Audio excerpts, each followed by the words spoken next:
Hello guys! Ram Charan గారికి కూతురు పుట్టి అప్పుడే సంవత్సరం అయిపోయింది. రామ్ చరణ్ గారు, ఉపాసన గారు 2012లో వివాహం చేసుకున్నారు. ఆ తర్వాత 11 ఇయర్స్‌కి వాళ్ళకి పాప పుట్టింది.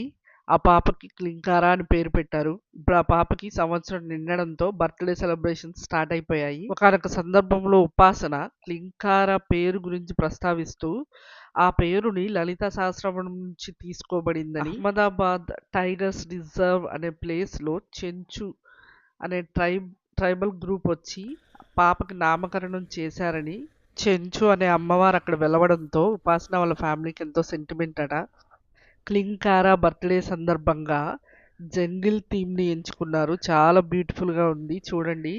ఇవన్నీ ఫొటోస్ రిలీజ్ చేశారు బర్త్‌డే సెలబ్రేషన్స్‌వి. కొద్దిమంది ఫ్యామిలీ ఫ్రెండ్స్, సన్నిహితులు, ఫ్రెండ్స్‌తో చాలా బాగా చేసుకున్నారు. ఇక్కడ మనం చూడొచ్చు శిల్పారెడ్డి గారు పోస్ట్ చేసిన కొన్ని పిక్చర్స్‌లో శ్రీజ గారు, సుష్మిత గారు, లావణ్య త్రిపాఠి గారు, ఉపాసన తల్లి గారు ఫస్ట్ ఉపాసనకి ఆ పేరు పెట్టాలనుకున్నట్లుగా అనుకున్నారని, తర్వాత అది క్లింకారాకి పెట్టారని తెలిపింది.